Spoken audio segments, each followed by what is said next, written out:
Hi guys! Welcome back to our channel, Leo and Shana Vibes! So another day, another vlog. So makakasama niyo ako. And of course, and hindi lang niyo ako makakasama kundi meron tayong special guest for today. And of course, isa na to sa mga paborito niyo which is ang Koshelin. Pero si Kosoke hindi po na natin makakasama kasi ang makakasama ko ay si Shelin! Guys, kasama ko si Shelin and of course, for today's vlog is, alam mo na yung content natin, makeover with Shelin guys habang nagchichikahan tayo. Okay lang ba yun sa'yo? Go! Okay, let's start!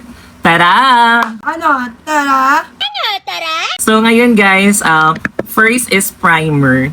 Mahilig ka ba sa makeup, Shelin? Hindi naman. Pag ano lang, may... Gusto ko lang magpasabog o hindi kaya magpaganda kay Koso. Ayun. Ay, as in? Ilang taon ka na nag-start na nagme-makeup? Ano? 11. 11 years old ka noon na nag-start. Ano yun, pageant? No. Ano lang. Parang fantasy ko lang siya. Trip-trip lang. Fantasy mo lang yun, tatay-trip lang. Tapos ayun, pinag-aaralan ko na siya, may. Tapos hanggang yun, natuto na ako mag-makeup. Yung first question ko is, usually, di ba, may mga idol-idol tayo. Sino yung nga idol mo dito sa Manix? Dati, bago ako pumunta dito. Bago ka pumunta dito. Bago ako pumunta dito, may idol ko talaga yung Manix. Alam niyo bakit, may? Kasi ano, idol ko talaga sila Sabi, Tikit ka na. sila Sophia, kaya lagi talaga ako nanonood ng Manix. Inaabangan ko lahat ng vlog nila. Ganun. So, Napaka-jejemon ko dati, sobra talaga. Halos araw-araw naiyak ako pag ano, kasi ang bilis ko manood, buong araw ako nanonood ng mga vlog nila dito sa Manix. Pag wala na, malungkot na ako kasi tagal ng vlog nila, ganun. talagang napasikat talaga yung dalawa before, no? Si Yes. Sophia at si Sabi. Opo. Actually, nung unang punta ko dito, nakikita ko na sila pero hindi ko lang sila pinapansin kasi nahihiya ako. Alam mo yung nahihiya ka pa lang pagpunta mo dito.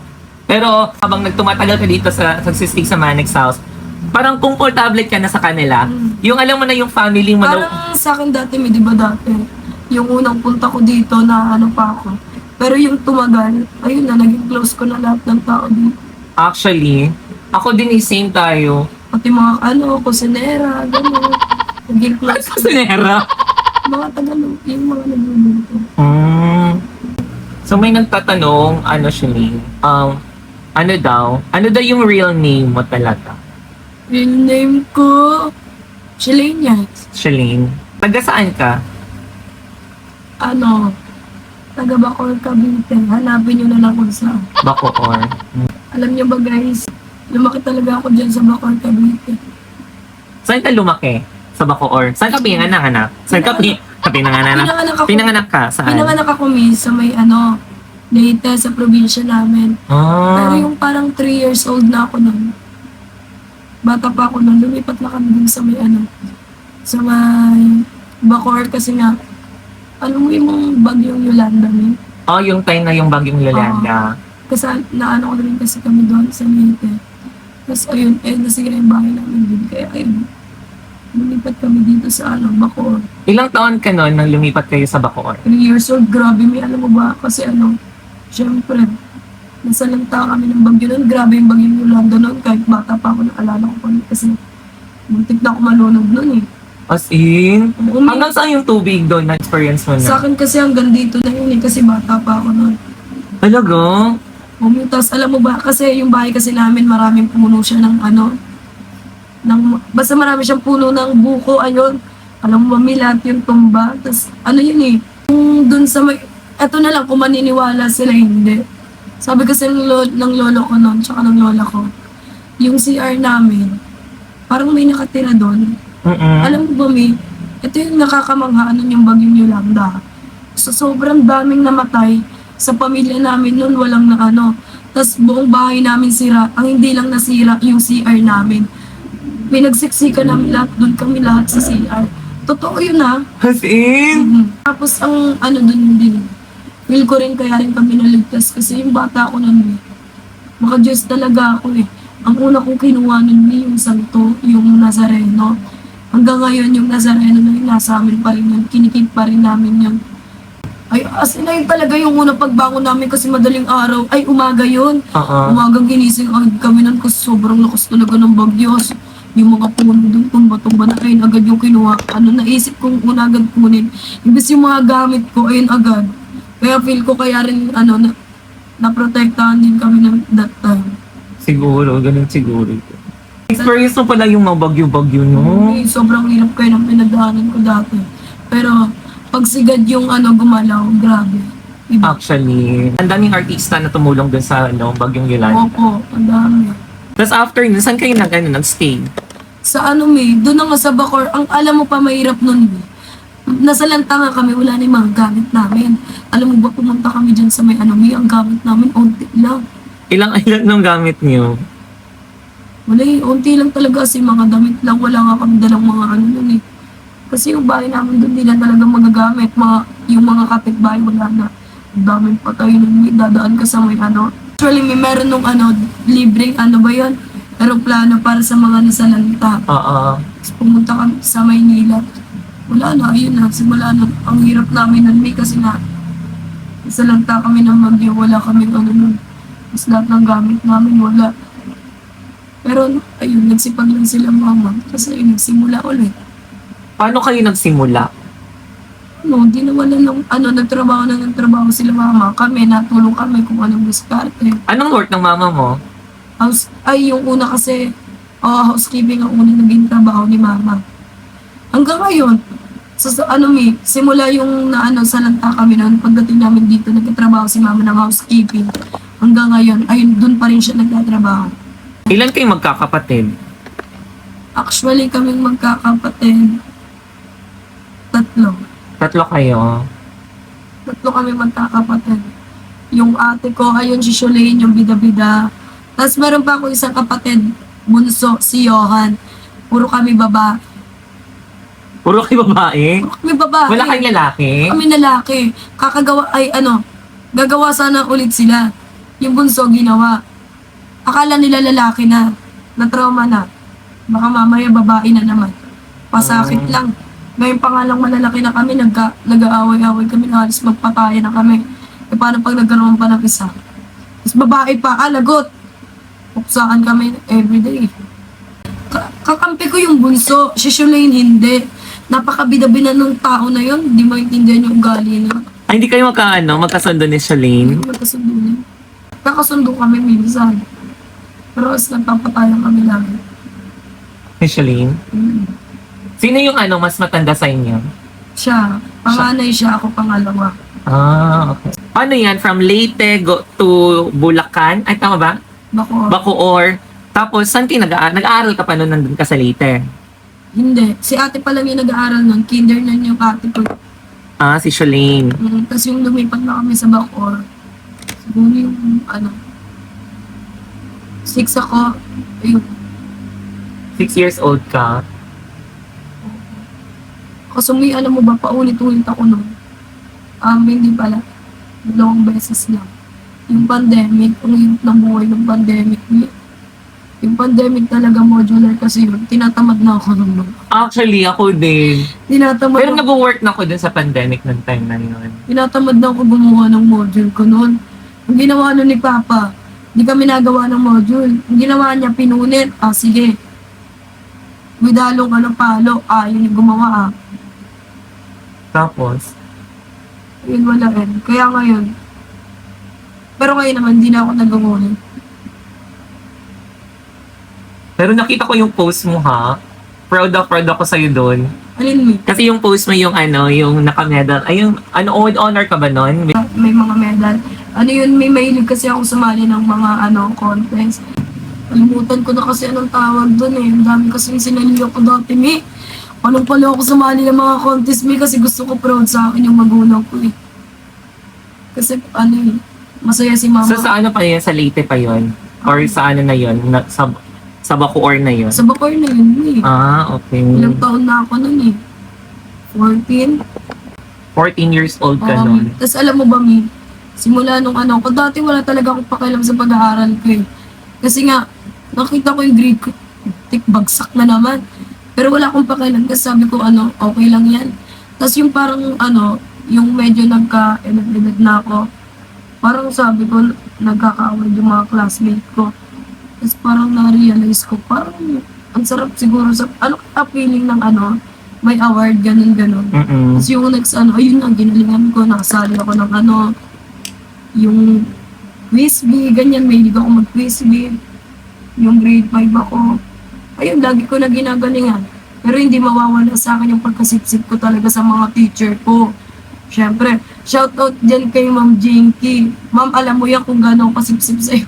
Pero yung pagkasipsip ko naman, hindi naman siya sa ano, yung masamang paraan. Sa magandang paraan ko naman ginagawa siya. Oo. Like parang natulong ako sa paglilinis. True. Tapos, kunyari, may maglilinis ng CR, ganun. Ako yung nagbibida-bida.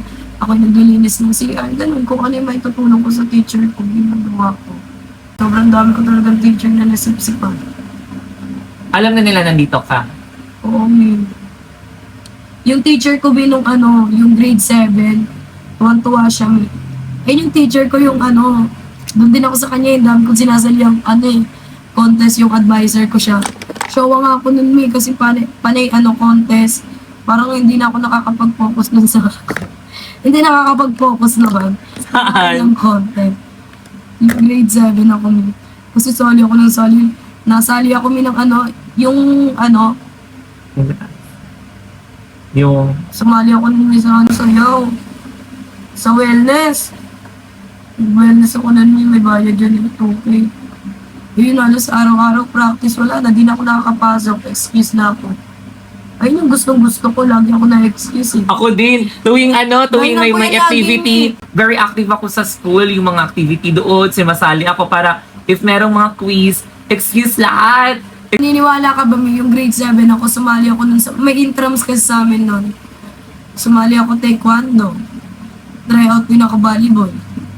Tapos, sabay pa nun yung wellness namin. Alam mo, Mi, sunod-sunod yung practice namin nun. Solid din yung mga excuse ko. Tapos yung fourth quarter nun, Mi. Tapos na kasi yun. Ay, di ko kasi natuloy nun yung yung taekwondo. Di naman sa hindi kaya.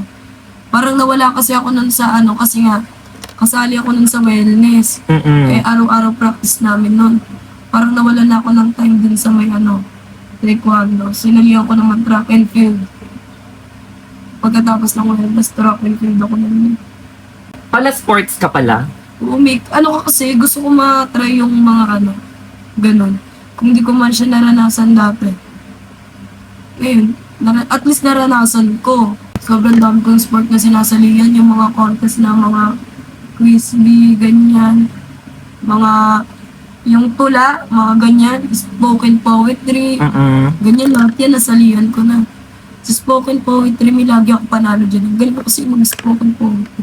Natutunan mo yan sa pagkasipsip mo? Di naman. Di ko alam kung bakit di ako mahihayin sa mga ganyan. Eh, lagi ako nagpa-first place eh. Proud na proud ako sa sarili ko naman. Kasi natutuwanan si mama sa akin. Saan pala si mama mo nung yung time na yun? Dalawa kasi yung bahay namin sa sa Dasma, tapos sa Bacoor. Paano kayo, balik tayo dun sa kwento mo na galing ka din ng Leyte, tapos paano kayo nakabahay sa Bacoor? May bahay na kayo doon? Wala, nangupahan na kami ni. Pero ayun, di ba, nagpursige nun si mama. Tapos yung parang yung 2000 kasi. Sinong tumulong sa inyo na maghanap ng ng bahay doon sa Bacoor? Hindi, may kaibigan sila ng mga Muslim. Buti na lang may yung Muslim na yung sobrang bait. Oh, Tapos yung bahay nila, sa kabila, walang doon pinaupa nila yung sa amin. Tapos di ba may nagkatrabaho na si mama. Parang bago matapos yung lockdown, 2021 siguro yun, namatay yung tito ko. Ayun yung mga naiwan sa probinsya kasi nga, inaayos nila yung bahay doon. Namatay yun, tapos ayun parang doon na kami na kasi nga syempre, dito, kapatid yun ni mama sunod sa kanya. So yun, hinihiling ko noon, bawat New Year, alam mo, wish ko lagi noon, lagi magkabahay talaga kasi nakakapagod lagi palayasin. Nakakahiya kaya. So ayun, Yung medyo lumaki na kami, yun, natupad yung wish ng kabahay ko. Ilang taon ka nagkabahay kayo? Ano, 14. 14 ka na noon. Yung 14 years old pa lang ako nagkabahay. Ay, nagkabahay kami. Okay lang yun sa akin yun. Kasi yung pinagdaanan ko simula bata ako, hindi ko pinagsisisihan. Sobrang sorry. Kasi sobrang saya ng mga pangyayari. Lalo na yung buhay pa yung tito ko ni. Sobrang saya. Yung tito mo, kapatid ng mama mo? Yes. Oh. Yung tito ko na yun, Mi. Parang papa ko na yun. Alam mo ba, Mi, yung namatay yun? Ano, yung anak niya. Months pa lang yung isa 1 year. 1 year old pa lang. So, nasa inyo? Ayan din yung ano, Mi, kaya gusto ko magsikap kasi ano. Di nakakukulong sa tito ko na yung ano, lamay niya kasi Mi, nasa probinsya siya no. Hindi ako nakasama sa pag-uwi, sila mama lang yun kasi nga, syempre ano rin, di kapos pa rin yun sa ano pamasahe kasi probinsya yun. Sinabi ko talaga nun, Mi, hindi man ako nakapunta dun sa lamay niya. Sabi ko sa kanya, paglaki ko talaga, babawi ako. Kung di man ako nakabawi sa kanya, kasi syempre wala na siya. Babawi ako sa mga anak niya. Lahat sa mga pinsan ko, ang dami ko kayang pinsan, puro maliliit. The next question is, paano mo nalaman na may audition dito sa Manix Farm? Ano, may hindi ako manood ng TikTok eh. Tapos parang nagba-viral kasi na may ano daw, audition sa Manix. Nakita ko sa may ano, ang dami nag-audition. Alam mo, may kinabahan na ako nun kasi sabi ko, gagi, parang nakaraan ko pa, ano ko pa iniisip, sabi ko, ala, sobrang dami na nag-audition, di pa ako nakakagawa, ganyan. Eh di, ano, ako lang mag-isa nun sa bahay, napagtripan ko, gumawa ako ng audition video. Tapos ayun, pinost ko, nagulat naman ako. Di ba naman siya masyadong nagbabiral nun? Sinatagad ako ni Ate Drea. Guys, Pero nag-expect ka na noon na magba-viral yung video mo? Never ka ba nag-expect? hindi ako nag-expect. Dapat ka buburahin ko yun kasi nahihiya ako eh. Tapos, Tapos nagulat ako nun, ano, parang kumalat siya. Ilang views na yun eh, mag-50 na ata. tapos, 50k, mag-50k. Tapos biglang nakita nila, ano, nila sir? Or ni Drea lang? una muna si Drea. Tapos, Next naman nakita na rin daw nila ko yung UK. Tapos may nakita kay Seth. Tapos ay ano, may bawat scroll ko nun, bawat balik ko dun sa may audition video ko. Pataas ng pataas yung views niya, sobrang dami. kasi natutuwa si sir sa'yo. Kamukha mo kasi si Shailene ay Elaine dati. Tapos, meron ka pang di ba may braces ka pa dati? Ayun, nakita ko yun eh. I see yung audition video mo. Ano yung reaction ko nun? Actually, kamukha mo talaga. Paano yun, Mi? Paano yun yung pinakita sa inyo? Pinakita ba sa inyo? Hindi pinakita sa akin. Kusa lang siya lumabas sa FYP ko. Alam niyo ba guys, ngayon, yung nag-comment sa may ano ko dati si Ate Drea, close na close ko na, mami ko yun dito. Tuwang-tuwa si sir sa'yo nung time na yun, actually. Kaya ngayon, this coming April 19, sa mga audition, huwag kayong mahiya, ayun. Kagaya ni Shailene, nag-try lang, at least nag-try, wala namang mawawala sa mag-try. Ayun, na-discover. Pag first punta mo dito sa Manix House, ano yung unang-unang mong pumasok sa isip mo? Anong unang-unang gagawin mo? Ay, una talaga, salamuha, makipag-communication. True. Yun talaga. Kasi kailangan talaga ng communication talaga Yes, sa lahat. yung pakikisama talaga, Mi. Ayun Oo. talaga yung unahin ko. True. Kasi kung wala kang pakikisama, paano ka makikipag-content sa iba, di ba? Yes, totoo din naman. Guys, una ko po talagang naging close dito. Siyempre, sila Kuya Yuki po. Kasi mayayain pa po ako nun dati. Tapos, Sila po yung nag-a-approach po sa akin. Ang mabait nila sobra. Parang sila po yung natulong sa akin pag may kailangan ako ganyan. And also, tas ayun, naging close ko na rin po sila sila Ate Lily, sila Mami Chona, Mami Andrea, si Mami Lily, love sila, naging close ko na. Alam niyo ba guys, unang punta ko dito, kinapalan ko agad yung mukha ko. kinapalan mo talaga agad. Iniisip ko kasi noon, sabi ko sa sarili ko, ibibigay ko agad yung best ko. Yung unang pagpunta mo talaga dito. Bibigyan mo talaga yung best mo lang. Kasi ang hirap naman syempre, una pa lang nagapak ka na. Syempre, pinakita ko agad kung ano yun, wala akong talento. Kasi sabi ko sa inyo, sobrang saya maging management. More Manix pa, maging part ng Manix pa. Galingan niya talaga sa April 19. True. Kasi once in a lifetime experience lang to, guys. So, our next is, may nagtatanong kasi, yung nagtanong is, sa lahat daw ng mga content ninyo ni Kosoke, or mga videos na ginawa ninyo, ano ba yung content lang, or totoo ba yun? Actually, totoo po yun. Totoo lahat yun, lahat ng away namin. Basta lahat ng pagsusungit ko sa kanya, in off-cam, ganun pa rin kami. Yung ano, yung first mo ng first mong kita kay Kosoke, ano yung first na impression mo sa kanya? Ano? Gangster. Gangster. Gangster talaga. Gangster talaga yung first impression mo sa kanya. Since gangster yung ano mo, first impression mo sa kanya. So, ito na yung next question. Nagkakaroon ka na ba ng feelings kay Kosoke? Ngayon, Oo. ano, unti-unti lang, parang nagkakaroon na ako ng feeling sa kanya. Pero dati wala talaga akong crush kay Kosoke, guys. Promise.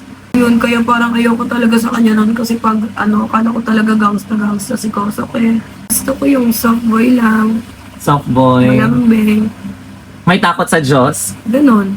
Ganon din yung gusto mo? Kaya alam mo ba nun, Mi, Ano yun? galit na galit ako sa kanya nung dati kasi syempre inaasar pa kami. Pinag-ship kami lagi, ayoko nga, ganyan-ganyan. Pinagpipilitan pa rin nila.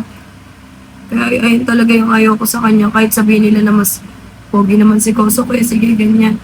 Hindi naman importante kasi sa akin yung itsura eh. Hindi rin naman kasi ako kagandahan, Mi, kaya hindi ako namimili. Sa akin lang, Mi, yung may mabuting kalooban. Pero ngayon, yung nalaman ko yung ugali ni Kosoke, naawa ko sa kanya kasi sa mga pinagagawa ko sa kanya dati. Ang ginawa ko kasi, hindi ko muna inalam yung pagkatao niya bago ko siya sungit-sungitan ng ganon. Nag-act kasi agad ako ng ganon eh. Hindi ko muna siya inano eh. Pero ngayon, naawa talaga ako na nakonsensya kaya ako sa mga ginawa ko sa kanya dati kasi halos pag lumalapit siya sa akin, inaaya niya ako kumain.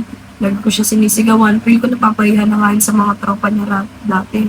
Tapos nakita ko yung video niyo, yung inalagaan ka niya. Ang sweet kaya niya doon. Alam mo ba, Mi?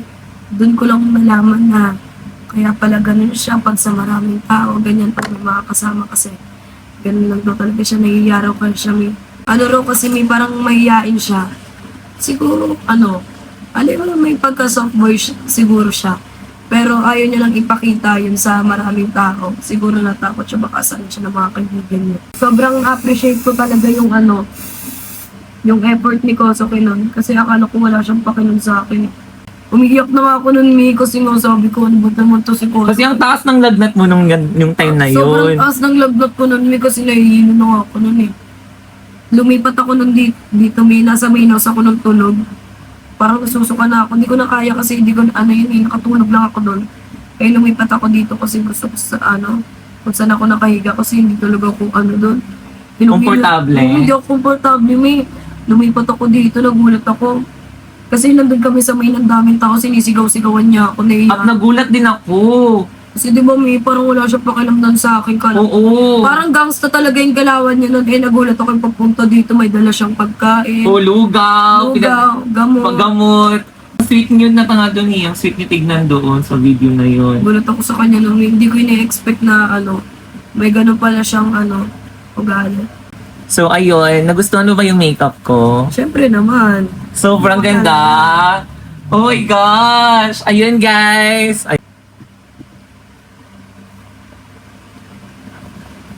Ayan, ganun. What if may magkagusto may gusto si Kosoke ng isang babae? Anong reaction mo doon? Anong parang gusto mo? Parang wala Yung wala na siyang paki sa'yo. magiging wala nang connection yung sa aming dalawa. Oo, yung ganon. Yung wala nang connections kayo sa yung dalawa ni Kosoke. Ano kayong reaction mo doon? What if lang naman, if may makagusto siya ng ibang babae? For me, malungkot na masaya. Kasi, kung para sa akin siya, Mi, hindi kami mag-e-end eh. Hindi mawawala yung connection namin sa isa't isa eh. Pero kung hindi talaga siya para sa akin, ibig sabihin, may mas better pa sa akin. Yung mas better na yun, ayun yung darating sa kanya na babae. So, ire-respect ko na lang yung desisyon nila kasi gusto ko kasi kung saan masaya si Kosoke, doon din ako. Ang importante, masaya siya. So, maging happy ka na lang sa kanya. Yes, magiging happy ako Doon pa rin ako sa part na susuportahan ko siya pero siya pa rin yung greatest love ko kahit marami akong makilala, diba? So, yun So, guys. ganda ko naman, grabe ka naman. Grabing makeover. Diba? So, yun guys, I hope nagustuhan nyo yung makeup ko. So, yun, dito na nagtatapos yung vlog natin. So, yun, nakilala nyo na si Shalene, kung ano yung, yung personality niya. So, don't forget to like, share, and subscribe po yung channel namin. And of course, huwag din kalimutan, i-follow po yung mga social media ni Shalene. I-follow nyo mga po ako sa TikTok account ko, Shalene Yikes, and same lang po sa FB and IG. Yes, and of course, sa akin naman, it's King Leo. And of course, same lang siya sa IG ko. And of course, TikTok, it's King Leo. Sa Facebook ko naman is King Leo. Kaya ano pang hinihintay nyo, i-click nyo na yung notification bells dyan para updated kayo sa Leo and Chona. Bye!